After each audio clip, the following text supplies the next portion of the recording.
Welcome to Sleepcast, probably the most boring podcast in the world. Sleepcast is created to help you relax, slow down, and gently drift off to sleep. There's nothing you need to remember and nowhere else you need to be. Simply get comfortable, close your eyes, and allow tonight's quiet story to carry you away. And now, we hand things over to our two hosts for today's episode. Rest well and enjoy.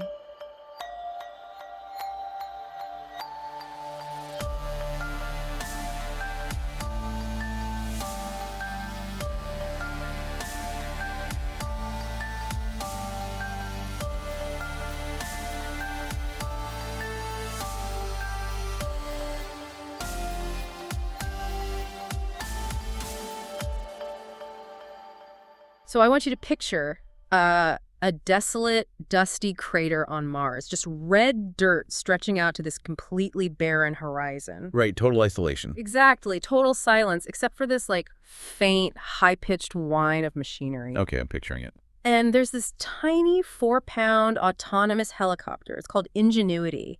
And it spins up its blades and actually takes flight in this atmosphere that is, thinner than anything we have here on Earth. Which is a miracle of engineering all on its own. It really is. But here is the detail that will absolutely break your brain.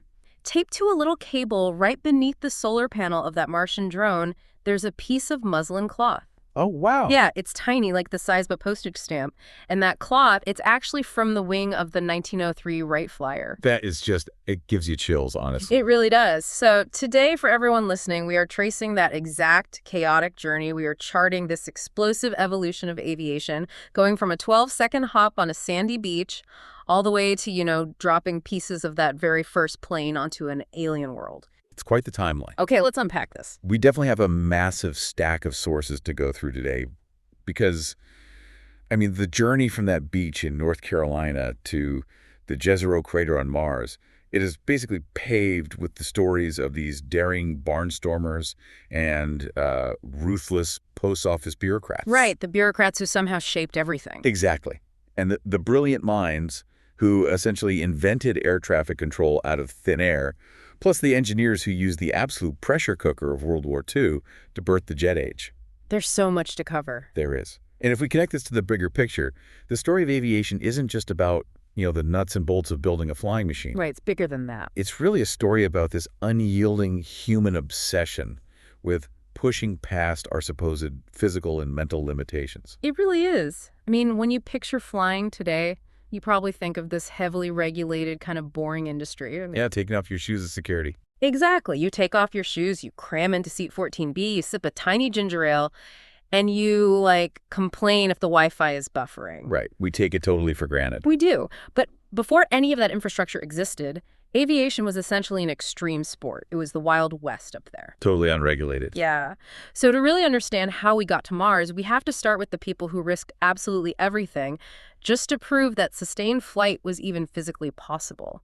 Which brings us to December 17th, 1903, Kill Devil Hills, near Kitty Hawk, North Carolina. Such a legendary spot. Right. This is where Orville and Wilbur Wright actually changed the course of human history. Two bicycle shop owners from Ohio. Two bicycle shop owners. But what they accomplished that morning was the very first sustained, controlled, powered flight of a heavier-than-air aircraft. And I think when you picture that first flight, you're probably imagining a soaring ascent into the clouds, the engine roaring, a huge crowd cheering them on. You're like a movie scene. Yeah, exactly. But let's set the reality of the scene for a second. It is freezing cold. Bitterly cold. And it's incredibly windy. They specifically chose Kitty Hawk for the steady headwind, just to generate enough lift. They needed that natural wind assist. Right. And Orville is lying flat on his stomach on the lower wing of this frail-looking contraption made of spruce wood and cloth. Not exactly a comfortable first-class seat. No. And the flight, it lasted exactly 12 seconds. 12 seconds. That's it. That's it. It covered 120 feet. And to put that in perspective for everyone, 120 feet is actually shorter than the wingspan of a modern jumbo jet. Oh, that's wild to think about. Yeah, you could fit their entire historical flight path completely inside the cabin of a Boeing 747. And their top speed was, what, 6.8 miles per hour? Yeah, 6.8. That is literally a brisk walk, maybe a light jog if you're feeling ambitious. And the absolute highest they got off that sandy ground was only about 10 feet. But it completely changed the world forever. And, reading through these sources, something really jumped out at me. The Wright brothers were not the only ones trying to figure this out. Oh, not at all. It was an international race. Right. There were leading designers, prominent scientists, teams with massive government funding, all trying to crack the problem of flight. So I just have to ask, why did two guys who fixed flat tires on bicycles for a living succeed where, the greatest scientific minds of the era totally failed? That's a great question. And it really came down to a fundamental difference in how they viewed the physics of moving through a fluid medium. Okay. How so? Well, the other prominent inventors of the time, they were essentially trying to build a ship that could float in the air. Like a boat in the sky. Exactly. They were approaching it with this mindset of sheer brute force. The prevailing logic was, hey, if we just build a big enough wing and we bolt a powerful enough engine to it, it will eventually fly. So they just wanted to push it through the air by force. Right. They thought about flight in 2 dimensions.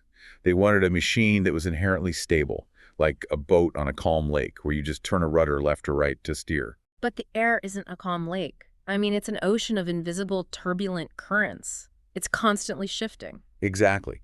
And this is where the bicycle background gave the Wright brothers their absolute superpower. Wait, really? The bicycles actually helped with the aerodynamics? Not the aerodynamics, but the control. Think about it.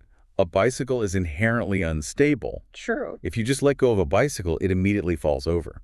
The only way a bike stays upright is if a human being is actively balancing it, right? Constantly making these micro adjustments with their body weight and the handlebars. Oh, wow. Okay, I see where this is going. Orville and Wilbur understood that a flying machine would be exactly the same.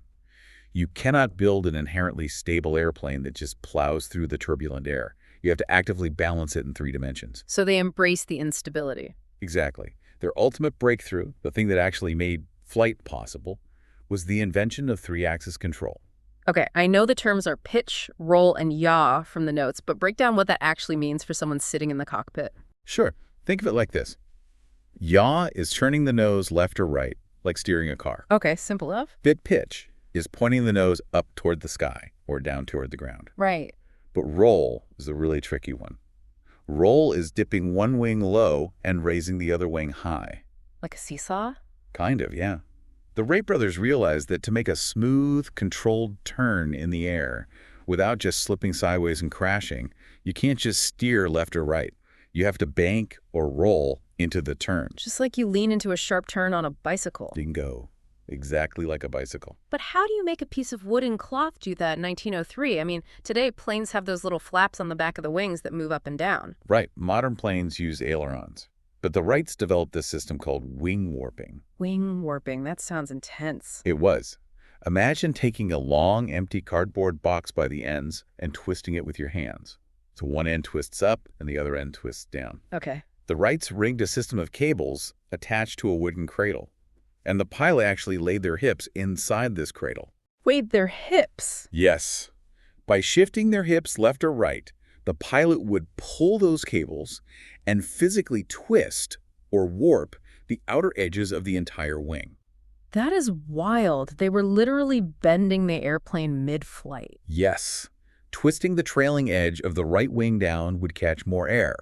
That creates more lift on that side, pushing the right wing up and causing the plane to roll to the left. That is so clever. It was brilliant. Yeah. They combined this wing warping for roll with a movable rudder in the back for yaw and an elevator in the front for pitch. So they had full control over every direction. Right. They weren't just building a machine that could lift off the ground. They were building a machine that a human being could fluidly control in a totally chaotic environment. They integrated the human nervous system directly into the machine. That's a perfect way to put it. And once they proved that could be done, the barrier was basically broken and progress moved at blinding speed. I mean, within just a few years, aviation went from this secret experiment on a desolate beach to a massive global spectacle. It exploded in popularity. Yeah, the sources detailed this 1909 Reims air meet in the Champagne region of France. And this blew my mind. I'm picturing like a few guys in a farm field with some binoculars. But this event drew anywhere from 300,000 to 500,000 spectators. It was an absolute cultural It's a phenomenon. million people. Yeah. You had Glenn Curtiss, an American aviation pioneer, winning the Gordon Bennett Cup there. Yeah. He took home a $5,000 prize, which was an absolute fortune back then. Why, yeah, massive money. And you had Louis Blériot flying there, too, who had just become a global celebrity for being the very first person to fly a monoplane across the English Channel. But I'm reading about the atmosphere of these events, the massive grandstands, the champagne, the wealthy socialites dressed to the nines, and at the same time, people are crashing, planes are catching fire. It was very chaotic. It sounds like a total circus. So was this purely for entertainment and gambling, or was there actual scientific advancement happening in the middle of all this chaos? It was a chaotic mix of both, honestly. Yes, the crowds were primarily there for the thrill, the spectacle, and, frankly, the very real possibility of seeing a spectacular crash. Right, the morbid curiosity factor. Exactly. But for the aviator and the engineers, these meets were the world's first true aerospace testing facilities. Because everyone was finally in one place. Right. You had the greatest minds in early aeronautics all gathered together. They were inspecting each other's designs, stealing ideas, refining engine performance. Probably a lot of industrial espionage happening. Oh, tons of it. Yeah. And they were pushing the engineering limits of their machines in these competitive trials of speed, altitude, and endurance. So the competition drove the innovation. Absolutely. But perhaps even more importantly, these public spectacles served as the ultimate recruitment tool for the next generation of pioneers. People who saw a plane for the very first time and just immediately caught the bug. Like Harriet Quimby. Harriet Quimby is a perfect example. Tell me about her. She was a working journalist, writing for a magazine in New York, and she was assigned to cover an international air meet in Boston in 1910. Just to write an article. Just to write a story. But she stood on the airfield, took one look at these machines defying gravity, and instantly decided right there she was going to learn how to do it. That's incredible. Just a total life pivot. Yeah. And just a year later, she became the first woman in the United States to earn a pilot's license. Wow. 1 year from seeing a plane to being licensed. And shortly after that, she became the first woman to pilot an aircraft across the English Channel. Which proves just how contagious the idea of flight really was. It wasn't restricted to just scientists and laboratories. It completely captured the public imagination. It became an obsession. And that fever really hit its peak after the First World War, which ushered in this era of the barnstormers. Right. To understand the barnstorming era, you have to look at the economics of the post-war United States. Okay, set the scene. So, during World War I, the U.S. government had commissioned the production of thousands of JN-4 Jenny biplanes. To use in combat. Actually, no. They were meant to be used as training aircraft for military pilots before they went overseas. But when the war suddenly ended, the military had this massive surplus of airplanes they no longer needed. Because they trained all these guys for a war that was over. Exactly. So they sold them off to the public for literally pennies on the dollar. An airplane that cost thousands to build was suddenly available in its original wooden crate for a couple $100. That is insane. Imagine being able to buy an airplane for the price of, like, a used bicycle today. It flooded the market. So suddenly you have this huge influx of cheap hardware, combined with a whole generation of young, adrenaline-fueled military pilots returning home with all these aviation skills, but absolutely no job. Right, because commercial aviation didn't exist yet. You can't just go apply at Delta. Exactly. There were no passenger airlines, there were no cargo routes. The only way to make a living with an airplane was to turn it into a traveling circus act. Hence barnstorming. Right. These pilots would fly across the country, spotting a nice flat farm field on the edge of a town, landing, literally storming the barns, and then charging the locals a few dollars for a joyride. Or they'd put on these wild aerial exhibitions. From the descriptions and the sources, it sounds like the X Games, but with absolutely zero safety regulations. I mean, there was no Federal Aviation Administration back then. None at all. There were no mandated maintenance schedules. Initially, they weren't even wearing parachutes. It was entirely at their own risk. They were doing loops, barrel rolls, and inverted flying in machines held together by literal wire and fabric. And, as the novelty of just seeing an airplane began to wear off, the crowds naturally demanded more danger. Of course they did. That's when you see the rise of windwalking. You had daredevils unbuckling their harnesses, stepping out of the cockpit, and physically walking along the lower wing of a biplane. While the plane is flying. While the pilot is flying at 100 miles an hour, thousands of feet in the air. It's terrifying just to visualize that. And in this incredibly dangerous, unregulated, highly competitive environment, you see the emergence of people who didn't just have to fight gravity, right? They had to fight society just for the right to risk their lives in the air. Yes. And the story of Bessie Coleman is one of the most powerful things in this entire stack of research. Bessie Coleman's determination is just awe-inspiring. Tell me her backstory. Well, she was working as a manicurist in a barbershop in Chicago. And she's listening to the stories of all these pilots returning from the First World War. And she just made up her mind that she was going to become an aviator. But this was the early 1920s in America. Exactly. She was an African-American woman, so she faced an impenetrable double barrier of intense systemic racism and sexism. It must have been nearly impossible for her to even get a foot in the door. It was. She applied to flight schools all across the United States, and every single one of them flat out refused to teach her because of her race and her gender. I think most people would hit a wall like that and just accept defeat. But she didn't, did she? She took a completely different route. She did. She realized that if her own country wouldn't allow her to fly, she would just have to leave it. Wow. She took a second job, she saved every single penny she could, and she actually started taking French classes at night. Oh, because she wanted to go to France. Right. She secured some financial backing from prominent figures in Chicago's Black community, and she traveled all the way across the Atlantic Ocean to France. Why France specifically? Because the French aviation community was far more progressive at the time. She was accepted into the highly respected Caudron Brothers School of Aviation. That is amazing. She taught herself a new language just to go to flight school. It shows her drive. She learned to fly in a 27-foot biplane that was actually notorious for being incredibly difficult to handle. Of course it was. And in 1921, she became the first African-American woman in the world to earn an international pilot's license. And when she returns to the United States with that license in hand, she is an absolute sensation, right? I mean, the press loves her. They absolutely loved her. But her goal wasn't just personal glory. She actually wanted to open a flight school specifically for Black aviators. To pay it forward. Exactly. Yeah. To ensure that no one else would ever have to cross an ocean just to learn how to fly. But she needed money to do that. Right. To fund that dream of a flight school, she turned to the only lucrative avenue available at the time, barnstorming. So she joins the flying circus. She became a massive star attraction, performing these complex stunts, figure eights, and near-ground dips. But what I found so compelling in these sources is that despite her fame and despite her desperate, urgent need for funding to open her school, she remained so fiercely principled. She never compromised her values. Never. There's this amazing illustrative anecdote in the sources that perfectly captures her character. Because she was so famous, she was offered a starring role in a feature film. Which would have been huge money. Huge money, massive exposure. It could have funded her school overnight.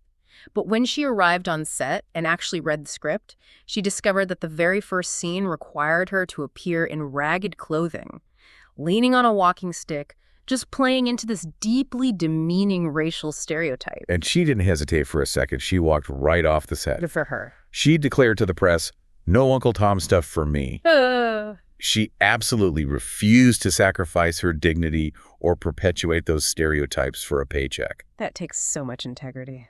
And furthermore, she used her leverage as a star performer to actively fight segregation. Yeah. She explicitly put it in all of her contracts that she would refuse to perform at any air show where the crowds were segregated. Wow. Yeah, or where Black attendees were not allowed to enter through the main gates. So she was a pioneer in the sky, but she was truly a civil rights pioneer on the ground as well. Absolutely. But like so many of the early barnstormers, her story ends in tragedy.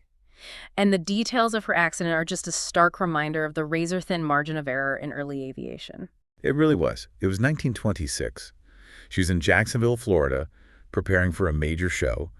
She had recently purchased a surplus Curtiss JN-4. Another Jenny. Right. And she went up for a test flight with her mechanic piloting the plane.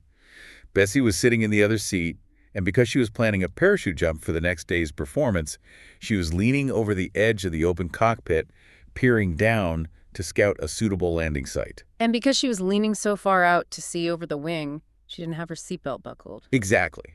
And without any warning, the plane suddenly accelerated into a steep nosedive, and then it flipped into a violent tailspin. What caused it? Did the engine fail? We later learned that a stray wrench, Just a tool that had been left loose in the cockpit had slid around and physically jammed the control gears. Are you kidding me? A stray wrench. Yes.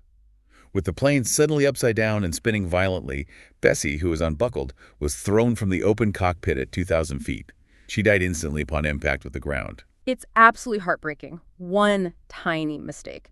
A dropped wrench, and the incredible momentum she was building was just cut short. It was a massive loss for aviation. Yeah, But her legacy was definitely cemented. She inspired an entire generation of aviators. she certainly did, and the fight to push the boundaries of what women could achieve in the air obviously continued. Which brings us to perhaps the most famous name of the era, Amelia Earhart. Earhart is such a fascinating figure because she really bridged the gap between the wild daredevil era and the more calculated industrial era of aviation that was coming next. Yeah. She was a natural pilot who was constantly pushing boundaries. Interestingly, though, before she became famous for flying fixed-wing airplanes across oceans, she actually started out setting altitude records in an autogyro. Okay, I had to look up what an autogyro actually was, because I Yeah. had no idea. It looks like this bizarre hybrid between an airplane and a helicopter. That's actually a really good way to describe it. It has a standard airplane engine and a regular propeller in the front for forward thrust. But instead of large fixed wings, it has these unpowered rotor blades on top that just spin freely as the air moves through them. So the top blades aren't powered by the engine. Nope. The forward motion pushes air up through the unpowered blades, which makes them spin, and that spinning is what creates the lift. That sounds incredibly complicated to fly. They were notoriously tricky to fly because the aerodynamics were completely different from a standard airplane. But the sources note that Earhart mastered the autogyro in just 15 minutes of instruction. 15 minutes? I mean, it takes me longer than that to figure out how to connect my laptop to a new printer. She just had this innate feel for the air. And that skill brought her immense fame in 1928 when she became the first woman to fly across the Atlantic Ocean. But wait, on that first flight, she wasn't the one flying, right? Correct. On that specific 1928 flight, she was only a passenger. She was keeping the flight log while two men piloted the plane. Which she wasn't too happy about. Not at all. She famously remarked that she felt like a sack of potatoes on that trip. She wasn't content with just being along for the ride. She wanted to prove her own mastery. So she decides to do it herself. Exactly. 4 years later, in 1932, she set out to fly the Atlantic solo and nonstop. And the mechanical reality of that solo flight sounds like an absolute nightmare. She was flying a Lockheed Vega, completely alone, in a tiny, freezing, vibrating metal box over the dark ocean. Just her and the machine. And almost immediately, things started going wrong. The elements were working against her right from the start. First, she ran into a massive storm system. Then, her altimeter, the instrument that actually tells a pilot how high they are flying it, completely failed. So she is flying through heavy clouds, over the open ocean, in the pitch dark, and she literally doesn't know her altitude. She has no idea how far away the water is. That is terrifying. But the ice is what really gets me in this story. The sources describe ice forming on the wings of her plane. Let's explain why that is such a critical emergency. It's not just that the plane gets heavy from the ice, right? The weight is definitely a problem, but you're right, it's not the main problem. An airplane wing generates lift because of its very specific curved shape, the airfoil. Okay. As the plane moves forward, the air travels faster over the curved top of the wing. That creates lower air pressure above the wing, which physically sucks the wing upward into the sky. So the shape is everything. Exactly. When ice forms on the leading edge of a wing, it fundamentally changes the shape of that airfoil. The air can no longer flow smoothly, it becomes turbulent and separates from the wing. You lose lift and you stall. You fall out of the sky. Basically, yes. So she is sitting there in the dark, watching ice accumulate on the glass, knowing that the physical laws keeping her in the air are slowly failing. What did she even do? She had to rely purely on instinct.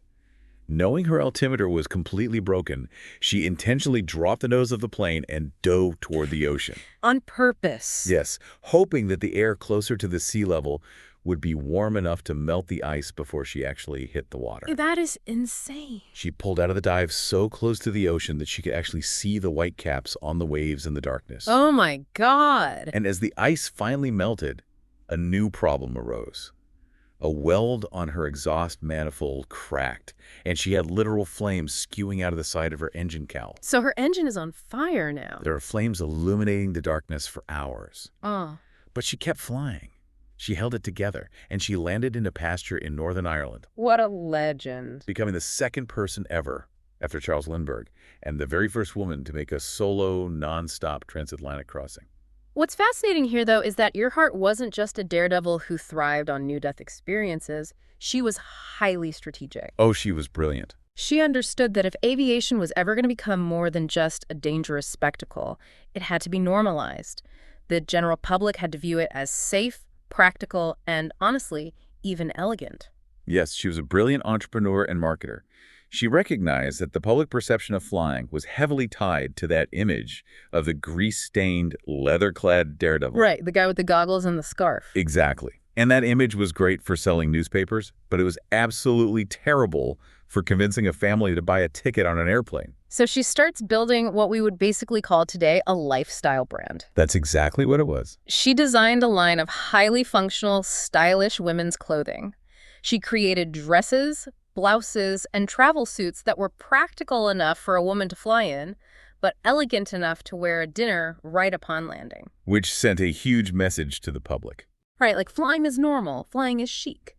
She also recognized that heavy leather trunks were terrible for airplanes because of weight restrictions. So she actually designed a line of lightweight, canvas-covered plywood luggage specifically marketed for this new era of air travel. She was literally designing the accessories for the jet age before jets even existed. And furthermore, she organized and became the very first president of the 99s, which was an organization dedicated to providing mentorship and advancing the careers of female pilots. She was actively building the cultural infrastructure for commercial air travel. She was absolutely preparing the public for a future in the sky. But, as we know, cultural acceptance is really only one half of the equation. True. As we move from the barnstorming era into the birth of commercial airlines, we hit this really hard truth. You cannot build a global, reliable transportation network on charisma, loop-the-loops, and canvas luggage alone. No matter how nice the luggage is. Right. The industry required massive capital investment, highly reliable schedules, and enormous physical infrastructure. Yeah. And surprisingly, that lifeline didn't come from Wall Street investors. It came from a much more bureaucratic place. The United States Post Office? Exactly. The post office. Okay, let's unpack this because this is where the story shifts from extreme sports to extreme economics. It's all about the money. In 1925, Congress passes the Contract Air Mail Act, which everyone in the industry just called the Kelly Act. Right. Essentially, this act allowed the post office to stop trying to fly the mail with their own government pilots and instead contract private aviation companies to do the dangerous work for them. And this seemingly dry, boring piece of legislation completely warped the development of aircraft design because of its incentive structure. How so? Well, under the Kelly Act, the federal government subsidized these private airlines based on the weight of the mail they carried. Wait, hold on. Let's think about the perverse incentives this creates. If I'm a business owner and I'm running an early airline, and the federal government is guaranteeing me a massive payout based strictly on how many pounds of mail bags I can cram into my airplane, why on earth would I ever bother with the hassle of carrying actual human passengers? You wouldn't? Passengers are terrible cargo. They complain, they need padded seats, they need bathrooms, they need the cabin to be heated. They need a lot of space. Exactly. And crucially, a human being weighs a lot, but they don't pay nearly as much per pound as a dense sack of government-subsidized letters. You've hit the nail on the head. That was exactly the problem. The financial incentive structure was completely skewed against human travel. So what did the airlines do? Airline operators heavily favored these small, cramped, single-engine planes, like the Boeing 40 or the various mail planes of that era. Because they were cheap. They were relatively cheap to buy, they were cheap to operate, and you could just stuff them to the absolute brim with heavy mail bags. Pure profit. Right. Developing large, multi-engine passenger planes was an incredibly expensive research and development gamble. And it made zero financial sense to operate them if the government was only rewarding you for dead weight. So the postal subsidy system was actively stunting the technological growth of passenger travel. Here's where it gets really interesting. Because a government bureaucrat steps in and basically uses the power of the federal purse to forcefully manipulate the entire aviation market. Enter Postmaster General Walter Brown. Walter Brown is perhaps the most important and simultaneously the most ruthless architect of the modern passenger airline industry. Ruthless is a good word for it. Brown was appointed by President Herbert Hoover. And he looked at this heavily fragmented system of tiny single-engine planes hauling canvas bags of mail between cow pastures, and he realized it was a complete dead end. It wasn't scalable. Not at all. He wanted a robust, safe, national passenger network. He essentially envisioned an airline industry that rivaled the great railroad monopolies. So in 1930, he drafted new legislation called the McNary-Watrous Act. And how did he flip the script on the airlines? Because you can't just tell a business to stop making easy money. No, you can't tell them, but you can change the math. Brown changed the payment formula entirely. Okay. What was the new formula? Under his new act, instead of paying airlines for the weight of the mail they carried, the post office would now pay them based on the space available for mail inside the aircraft, regardless of how much mail was actually in it. Oh, that is brilliant. It was an absolute economic masterstroke. By paying for volume rather than weight, Brown financially penalized the operators flying those small, cramped, single-engine planes. Because they didn't have any space. Exactly. At the same time, he heavily subsidized any airline willing to build massive multi-engine aircraft with huge fuselages. And here's the kicker, right? If an airline is flying a giant plane just to maximize their space-based mail subsidy, they're going to have a lot of empty room inside that cabin once the mail is loaded. Loads of empty room. And since the government is already paying for the flight, the airline might as well put padded seats in that empty space and sell tickets to human passengers as pure profit. He essentially tricked the aviation industry into building passenger airliners. He really did.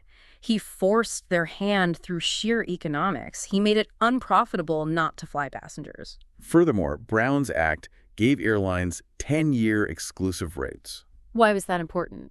It was crucial because it provided the long-term stability that airline executives needed to go to a bank and actually secure the massive loans required to buy fleets of these new, very expensive multi-engine planes. Right. A bank won't lend you millions if your route might disappear next year. Exactly.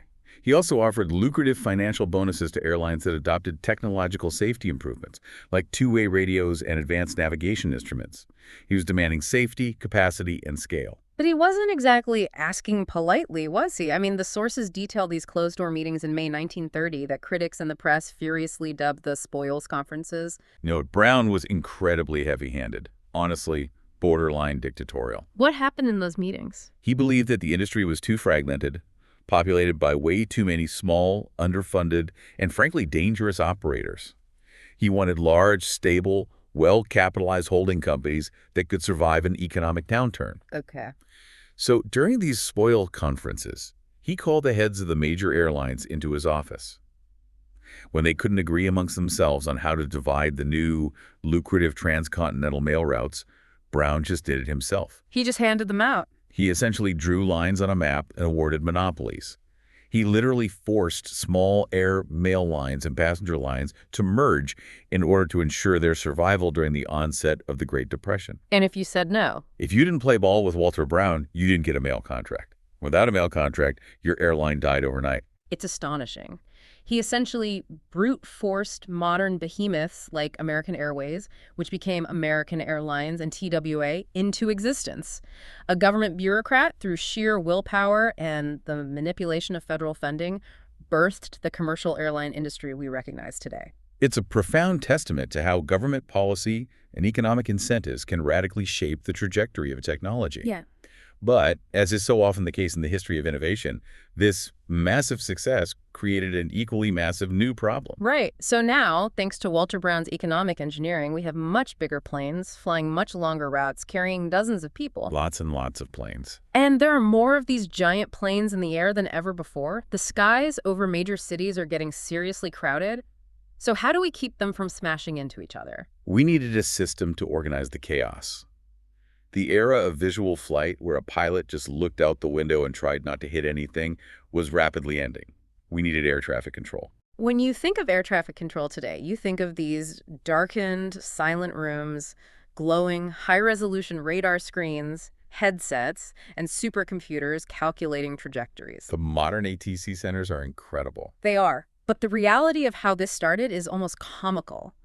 We have to introduce a guy named Archie League. Archie League is widely considered the very first air traffic controller in history. Where was he working? He was hired to work at the airfield in St. Louis, Missouri in the late 1920s. And his setup was, well, A little different than a modern radar facility. Just a bit. His entire technological toolkit consisted of a wheelbarrow, a folding beach chair, a notepad, his lunchbox, and 2 flags. A red flag that meant hold, and a checkered flag that meant go. That was the whole system. Yeah. He would wheel his burro out to the very end of the dirt runway, sit in his folding chair in the blistering heat of summer or the freezing cold of winter, look up at the sky with his bare eyes, and literally wave flags at approaching airplanes. To tell them if the runway was clear to land or if they needed to circle around. Imagine trying to control a modern, multi-million-dollar transit network with the exact same tools you'd use to start a neighborhood go-kart race. It's mind-boggling. It worked reasonably well when there were only a handful of biplanes flying at 90 miles an hour, arriving one at a time. Sure. But as Walter Brown's massive passenger airliners started flooding the skies, the flag system became completely obsolete. You can't wave a flag at a plane miles away. Right. So by 1935, a consortium of major airlines recognized that they needed to coordinate flights not just at the airport, but en route as planes traveled between cities. And so they opened the first airway traffic control station in Newark, New Jersey. Yes. And this brings us to what the sources call the shrimp boat era. Now, I love this detail, but I also need you to explain it because it sounds like the most stressful board game ever invented. How did this actually work? It was an incredibly manual, labor-intensive, and just mentally taxing system. These early en route controllers sitting in the Newark Center had absolutely no direct radio link to the airplanes in the sky. None. None. They couldn't put on a headset and talk to a pilot. Instead, they had to rely on a really convoluted game of telephone. Walk me through it. So, a pilot in the air would use their radio to call a local airline dispatcher, or an airway radio operator, or local airport tower. Someone on the ground near them. Right. Those people on the ground would then pick up a physical landline telephone and call the controllers in Newark to relay the position report. Wait, hold on. You're telling me they tracked passenger planes moving at hundreds of miles an hour by waiting for a phone call? That's exactly what I'm telling you. How is that mathematically possible for a human brain to calculate in real time? So a pilot says, I'm over this town. The radio operator calls the controller maybe 10 minutes later, and then what? Well, the controllers in the center had this massive, flat blackboard table laid out with a map of the airways. And to track the flights, they used little heavy brass weights, which they nicknamed shrimp boats because of their shape. Shrimp boats. Right. They would write the flight number on a slip of paper, stick it in the shrimp boat, and physically move these little boats across the map based on those relayed phone reports. But the report is already old by the time they get it. Exactly. So the controller had to do intense, continuous mental math. If the plane was over Pointe Nike at 10 minutes ago, and it's flying at 150 miles per hour with a 20-mile-per-hour headwind, where is it right now? My brain hurts just thinking about that. The controllers had to hold a constantly shifting three-dimensional map of the sky entirely in their heads. They had to predict where aircraft would be in the future, moving little metal pieces on a table to ensure that two planes didn't occupy the same airspace at the same time. It is an absolute miracle anyone survived. It is. And for a while they did. The system somehow held together. But post-World War II, the volume of domestic air traffic completely exploded. The planes are getting much larger, and crucially, they're getting much faster. Much faster. Yet, outside of a few specific designated airways, the vast majority of the sky was still totally uncontrolled. Planes were still flying under visual flight rules, which basically means it's a big sky, look out your window, and try not to hit anyone. And the mathematical probability of that system failing finally caught up with the industry in a catastrophic way on June 30th, 1956. What exactly happened? A Transworld Airlines Super Constellation and a United Airlines DC-7 had both taken off from Los Angeles, heading east.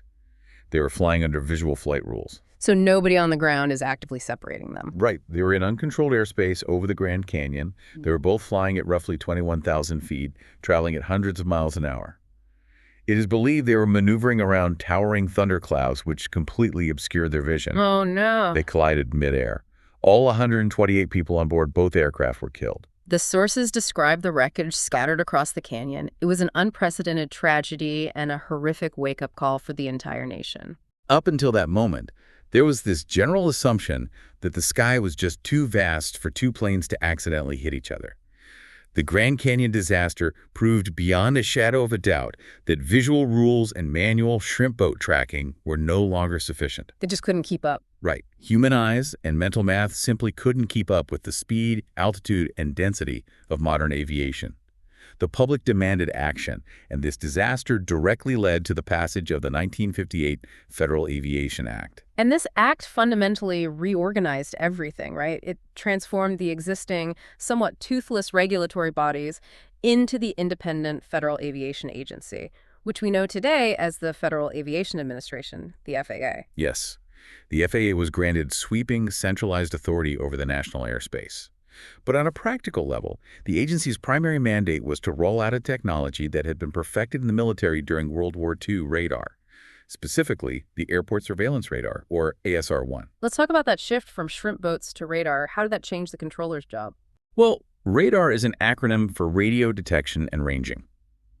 Instead of waiting for a pilot to call a radio operator, who then calls the controller on a landline, a rotating antenna on the ground sends out a pulse of radio waves. Okay. When that wave hits a metal airplane in the sky, it bounces back to the antenna. The system measures exactly how long the bounce took and paints a glowing blip on a circular screen. So it's instantaneous. Yes. For the very first time in history, an air traffic controller could look at a screen and see the exact real-time location of every aircraft in their sector, regardless of the weather or visibility. But even with radar screens replacing chalkboards, the system is fundamentally only as good as the human beings running it. And the sources go into deep detail about the human cost of this system. I mean, staring at a glowing green radar screen responsible for thousands of lives every single hour, making split-second spatial decisions. The stress of that job is nearly unimaginable. The psychological toll on the controllers was massive. They were dealing with outdated equipment, mandatory overtime, and the crushing daily anxiety of knowing a single mistake meant mass casualties. You can't just have a bad day at work when you're an air traffic controller. No, you can't. That intense stress, coupled with demands for better working conditions, modernized equipment, and a reduced work week, led to the heavy unionization of the workforce, most notably under the Professional Air Traffic Controllers Organization, or PATI-ECO. Which sets the stage for one of the most pivotal defining moments in the history of the FAA and federal labor relations in general. In August 1981, after months of really tense, failed contract negotiations with the government, approximately 12,300 PATI-ECO members went on strike. They walked out of the radar rooms and off the job, Instantly grounding over a third of the nation's commercial flights and throwing the entire transportation network into utter chaos. It was a massive disruption to the national economy. It was. And President Ronald Reagan responded within hours, taking a very hardline stance. He issued a firm 48-hour ultimatum to the union: return to your screens or face permanent dismissal. His administration argued that striking against the federal government by federal employees was illegal and heavily compromised national safety. And when that 48-hour deadline passed, The government followed through. Roughly 11,400 air traffic controllers were fired and permanently banned from federal service. that is a staggering loss of institutional knowledge overnight. It was. To keep the skies open and the economy moving, the FAA had to scramble like never before. Non-striking supervisors stepped in to run the radar screens, and the government brought in about 800 military air traffic controllers to operate the civilian towers. All while they initiated this massive, grueling hiring and training program to completely rebuild the workforce from scratch. It completely reset the labor landscape of the FAA and forced a rapid evolution in how the national airspace system was managed during a crisis. And the PATSCO strike highlights a really crucial, enduring reality here. No matter how advanced the technology gets, from Archie League's flags to shrimp boats to advanced radar displays, aviation fundamentally relies on human performance and human resilience. Absolutely. Now, speaking of advanced technology, while the government was trying to figure out how to safely route passenger planes and keep the labor force intact, engineers in secretive laboratories were radically changing what those planes were actually capable of doing. They were pushing the speed limits. Exactly. To understand how civilian planes suddenly got so fast that they needed that radar network, we have to rewind slightly to the technological pressure cooker of World War II. World War II served as an intense, unprecedented crucible for aeronautical engineering. The survival of entire nations literally depended on a very simple metric: who could fly higher, faster, and farther than the enemy. It was an arms race in the sky. It was, and a massive amount of that technological leap occurred not on a battlefield, but inside a building in Cleveland, Ohio, at NASA's Altitude Wind Tunnel, or the EAWT. The AWT was built by the Aircraft Engine Research Laboratory, and its initial mission was to solve a massive, critical problem with the U.S. military's most important new bomber, the B-29 Superfortress. The B-29 was an absolute behemoth of engineering. It was the most expensive weapons project of the entire war, even more expensive than the Manhattan Project. Really? I didn't know that. Oh yeah, massively expensive. It was specifically designed to fly at incredibly high altitudes, up to 40,000 feet, so it could fly comfortably above enemy anti-aircraft fire and interceptor fighters. Makes sense. Fly higher than the bullets can reach. Right. But it was powered by 4 massive Curtiss-Wright R-3350 reciprocating piston engines. And when the B-29 actually tried to climb to those high altitudes during testing, the engines were literally overheating, catching fire, and destroying themselves. They were burning up before they even saw combat. But wait, why was this happening? I mean, if it's 40,000 feet up, it's freezing up there, right? Shouldn't the engine run cooler in the cold? It's highly counterintuitive. A piston engine, just like the engine in an older car, needs oxygen to mix with the gasoline in order to burn and create power. Right, combustion. At 40,000 feet, the air is incredibly thin. It lacks density. So think of it like trying to run a full sprint marathon while breathing through a cocktail straw. You just can't get enough air in. The engine cylinders are literally starving for oxygen. Because the air is so thin, the fuel-to-air mixture becomes totally inconsistent across the different cylinders of this massive engine. Some cylinders run too rich, some run too lean and violently hot. Okay, so it's a breathing problem. That, and furthermore, piston engines rely on air flowing over metal fins to carry heat away. Up high, the thin air just doesn't have the mass to absorb and carry away the immense heat the engine is generating. But you couldn't figure that out on a runway because on the ground the air is thick and the engine runs totally fine, hence the need for the altitude wind tunnel. Exactly. You had to bring the stratosphere down to the ground. How did they do that? The AWT was a marvel of industrial engineering. It was this massive steel loop. They could put an actual roaring B-29 engine inside this tunnel, seal it shut, turn on giant industrial refrigeration units and massive vacuum pumps, and perfectly simulate the exact freezing temperatures and the impossibly thin air of 40,000 feet, all while blasting wind over the engine at hundreds of miles an hour. By doing that, the researchers were finally able to see the invisible. They could see exactly how the thin air was failing to cool the metal. Right. They could run it until it failed in a safe environment. And to fix it, they devised a new direct fuel injection system to deliver the gasoline more evenly, preventing those hot spots. And they completely redesigned the baffles, the metal plates wrapped around the engine that physically direct the incoming airflow, forcing the thin, cold air precisely over the hottest parts of the cylinders. And it worked beautifully. They completely fixed the cooling issue. And as an incredible bonus, by optimizing how the engine breathed, their modifications actually boosted the B-29's fuel efficiency by 18%. 18%. That sounds like a small number if we're talking about a Prius, but in warfare, an 18% increase in fuel efficiency meant the bomber could carry thousands of extra pounds of bombs, fly hundreds of miles further into enemy territory, and actually have enough fuel to make it back to base. It completely changed the strategic map of the war. It did. But while the AWT was busy saving the piston engine, the sources reveal it was also secretly birthing its replacement, the jet engine. The piston engine had basically reached its absolute physical limits. To go faster, you needed a new paradigm. A whole new technology. Right. The British, with Frank Whittle, and the Germans were actually the first to develop working jet engines. But the U.S. military secretly brought over Whittle's design and handed it to General Electric to develop a domestic version. So GE gets to work on it. GE built a prototype called the I-16 jet engine. They put it in the first American jet fighter, the Bell YP-59A. But early flight tests were completely underwhelming. The plane wasn't hitting the speeds they expected at all. It was underperforming. The military was panicked, so they brought the entire project to the AWT in Cleveland. And here is an illustrative anecdote from the sources that just highlights the sheer absurd scale of what these engineers were doing. The AWT wasn't just testing engines on a static metal stand. In 1944, they wanted to test this new GE I-16 jet engine. So they didn't just put the engine in the tunnel. They took an entire full-size Bell YP-59A fighter jet and hoisted it inside the wind tunnel. Entire plane. But the tunnel, even though it's huge, like 20 feet across, it wasn't quite wide enough for the plane's wingspan. So they literally had mechanics take hacksaws and chop the wingtips and the tail off the airplane just to cram the fuselage inside the test section. It sounds absurd, almost like a cartoon, but there was a deeply scientific aerodynamic reason for doing it. See, I don't get that. I was totally going to push back on this while reading the notes. Why destroy the plane to put it in a wind tunnel? Why not just put the engine on a desk, hook up some sensors, blow air at it, and turn it on? Because a jet engine doesn't operate in a vacuum. It doesn't operate on a desk. An engine behaves completely differently when it's buried inside the metal fuselage of an airplane, with air rushing into specific curved intake ducts, wrapping around the body of the plane and interacting with the aerodynamic drag of the wings. Oh, so the environment around the engine matters just as much. Exactly. By testing the full aircraft in the AWT, the engineers discovered that the problem wasn't the engine itself. The problem was how the airplane was delivering air to the engine. How do you mean? They realized that the air intakes on the YP-59A were poorly designed.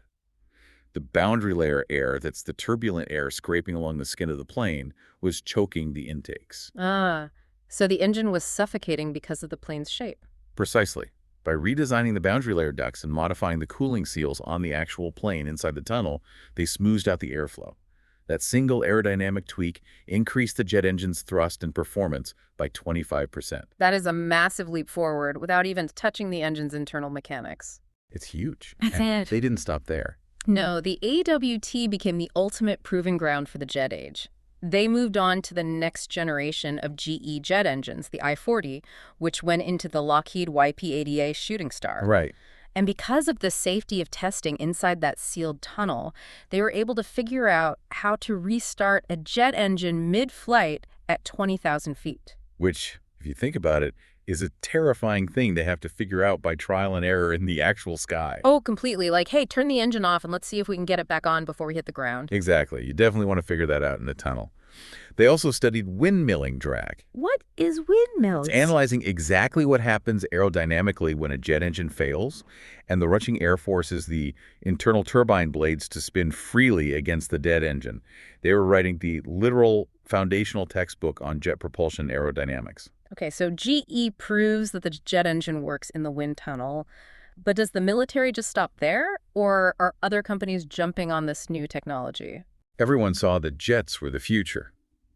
The sources specifically highlight the work of Westinghouse, who came into the picture with their 19B and 19XB jet engines. What was special about the Westinghouse engines? The Westinghouse engines were historically crucial because they utilized an axial flow compressor rather than the centrifugal compressor used by Frank Whittle and GE. Let's break that down because compressor design sounds incredibly dry, but it's actually the reason modern planes look the way they do today. What is the physical difference between centrifugal and axial? Sure. Think of a centrifugal compressor like a spinning salad spinner.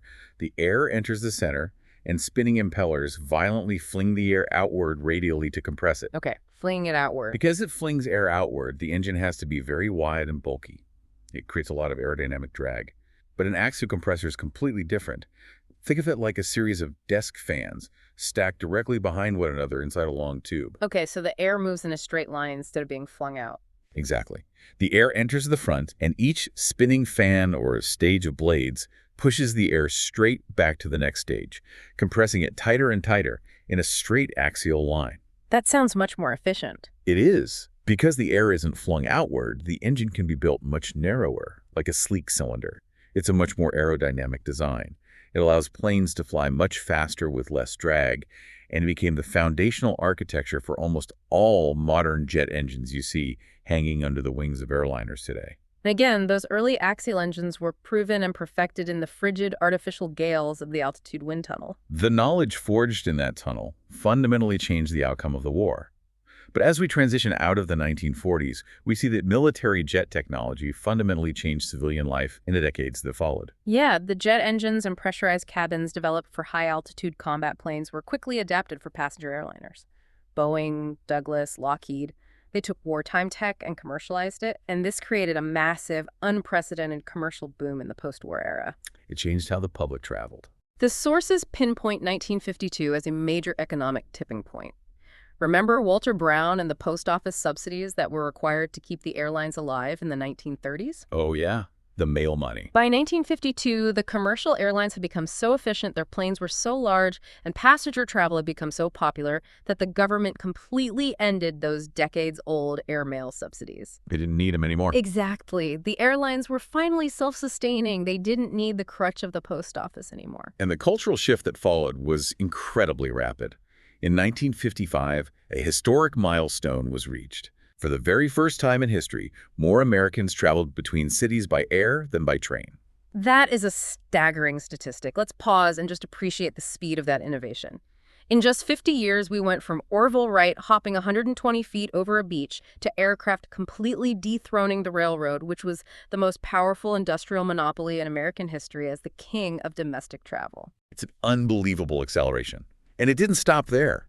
Just 2 years later, in 1957, passenger airliners officially replaced ocean liners as the preferred way to cross the Atlantic Ocean. The era of mass global air travel had truly arrived. You could have breakfast in New York and dinner in London. The world fundamentally shrank. Time zones just collapsed. But, while commercial airlines were making flights safe, boring, and routine for the general public, they're literally serving cocktails and prime rib at 30,000 feet. There was still a faction of aviators who refused to settle. The test pilots. Exactly. Test pilots were out on the fringes over the deserts of California, continuing to push the absolute physical limits of aerospace engineering and human endurance. Oh, we can't talk about pushing the limits of aviation without discussing the sound barrier and Chuck Yeager. We really can't. October 14th, 1947. Yes. Piloting the Bell X-1, which was essentially a bullet with tiny wings and a rocket engine strapped to the back, Yeager became the first person to break the sound barrier in level flight, hitting Mach 1.06. Why was the sound barrier viewed as such a massive hurdle? Was it just a speed record, or was there actual fear involved? Oh, there was immense fear.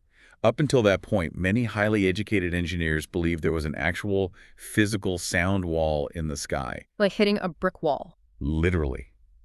As planes got closer to the speed of sound during World War II in steep dives, the air compressing in front of the plane would create intense shock waves. The controls would freeze, the planes would shake violently, and some literally tore themselves apart in midair. That's horrifying. The math suggested that the drag would become infinite at Mach 1. And Yeager, flying with broken ribs from a horseback riding accident, pushed the throttle forward, punched through that turbulence, and proved that the sky didn't have a speed limit. He proved that the math was wrong. He did. And as planes flew faster, they also needed to fly higher to avoid the thick air of the lower atmosphere. And that drive to go higher led to some truly insane experiments regarding human survival in the stratosphere. This is where aviation starts to blend into space exploration. We have to talk about Joseph Kittinger. Kittinger's story is incredible. In the late 1950s, as the United States military and early NASA were preparing to send humans into space, they realized they had a glaring gap in their knowledge. What was the gap? They needed to know what would happen to an astronaut if their spacecraft failed, and they had to bail out at the very edge of space. Could a human body survive a free fall from the stratosphere? So how do you test that? Well, in 1959, under Project Excelsior, Captain Joseph Kittinger rode an unpressurized open gondola attached to a massive helium balloon up to 76,400 feet. Over 14 miles high. He is looking at the curvature of the Earth and the blackness of space. He's wearing a pressurized spacesuit because if he wasn't, his blood would literally boil at that altitude. And then he stepped out of the gondola. He intentionally plummeted from the stratosphere. He parachuted from space. He fell through temperatures of minus 100 degrees Fahrenheit, free-falling for miles before his main parachute deployed. He proved that with the right pressurized equipment, a human could survive the extreme environment of the upper atmosphere. He was the biological guinea pig for the space program. It's just staggering bravery. You have Yeager conquering speed, Kittinger conquering altitude, and the records kept falling right into the modern era. In 1986, Dick Rutan and Jeannie Yeager, who, interestingly, is no relation to Chuck Yeager, achieved the ultimate endurance record. They flew a highly experimental aircraft called the Voyager. It was designed by Dick's brother, Burt Rutan, and the Voyager looked like a flying catamaran. It was made almost entirely of ultralight carbon composite materials, and essentially Hmm. every single hollow space inside the wings and fuselage was completely filled with So it fuel. was flying gas tank. Yeah. They took off from Edwards Air Force Base and flew nonstop around the entire globe. 9 days, 3 minutes, and 44 seconds. No refueling, no stopping. They were crammed into a cockpit roughly the size of a telephone booth, enduring deafening engine noise, sleep deprivation, and terrible weather. They broke the ultimate absolute distance and endurance records. Which really raises an important question. When you've conquered speed and you've conquered altitude and you've flown around the entire circumference of the planet without stopping, where does the drive to go further end? What is left for aviation? Right. When you run out of Earth, what do? The answer is the drive doesn't end. It just leaves the atmosphere entirely. And that brings us full circle, back to the sand dunes of Kitty Hawk, North Carolina. Because that frail, unstable machine made of spruce wood and muslin cloth in 1903 didn't just change Earth, it eventually went to the stars. The reverence that modern astronauts hold for the Wright brothers is profound and deeply moving. It really is. When Neil Armstrong and Buzz Aldrin went to the moon on Apollo 11 in 1969, Armstrong, who, just like the Wright brothers, was a native of Ohio, carried something very special in his personal preference kit. He carried a small piece of wood from the left propeller of the 1903 Flyer and a piece of that original muslin fabric. He left humanity's first footprints in the lunar dust, carrying a piece of the very first airplane in his pocket. It's incredible. And it wasn't the only time. The sources show this is a tradition. Astronaut Michael J. Smith took pieces of the Flyer on the tragic Space Shuttle Challenger mission in 1986. And incredibly, those delicate pieces of the Wright Flyer were actually recovered from the ocean wreckage. John Glenn took pieces on his STS-95 space shuttle flight in 1998. And as we mentioned at the very top of this deep dive, a piece of that original wing fabric is currently sitting in the Jezero crater on Mars. It was securely taped to the cable of the Ingenuity helicopter, an autonomous drone that completed an astonishing 67 flights in the freezing, thin Martian atmosphere before its mission finally ended. Think about the technological arc of that. From a 12-second hop on a beach on Earth, guided by a pilot literally shifting his hips in a cradle, to 67 autonomous drone flights on a completely different planet, hundreds of millions of miles away. So what does this all mean? When we look back at this chaotic stack of history, what is the takeaway? It means that the horizon is never fixed. Every time we think we've hit a wall, whether it's the physical laws of lift, the economics of passenger travel, the chaos of air traffic, or the sound barrier, human ingenuity always finds a way through it. We adapt. We've gone from Archie League, standing in a dirt field waving a red flag at biplanes, to automated next-gen GPS tracking systems, managing tens of thousands of commercial flights every single day. We've gone from the frail Jenny Barnstormers to supersonic jets. So as we look toward the imminent reality of the next era, commercial spaceports, advanced air mobility, autonomous flying taxis over our cities, and eventual interplanetary transport, it makes you wonder what the flags and wheelbarrows of tomorrow will look like. How do you manage a traffic jam of commercial spacecraft in low Earth orbit? That is the next great challenge. It really is. And it makes you wonder, how long will it be until a piece of that Mars Ingenuity helicopter is clipped to the hull of a spacecraft, embarking on humanity's first manned flight to another star system? If the history of aviation tells us anything, it's not a question of if, it's only a question of when. Thank you so much for joining us on this deep dive into the archives today. We hope we've given you some new perspectives on the incredible, relentless journey of flight. Until next time, keep looking up.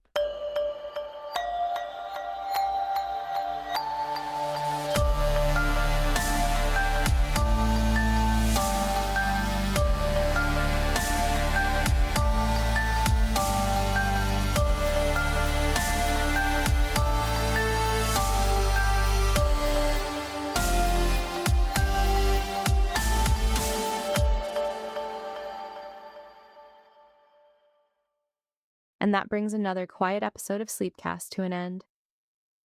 Thank you for spending this time with us. We hope our two hosts helped you relax, slow your thoughts, and perhaps drift gently off to sleep. New episodes of Sleepcast are released every day, 7 days a week, all year round. Follow Sleepcast on the podcast app you are using now, so new episodes are added automatically, and you can be notified whenever another wonderfully boring story is released. Until next time, sleep peacefully and good night. Sleepcast, probably the most boring podcast in the world.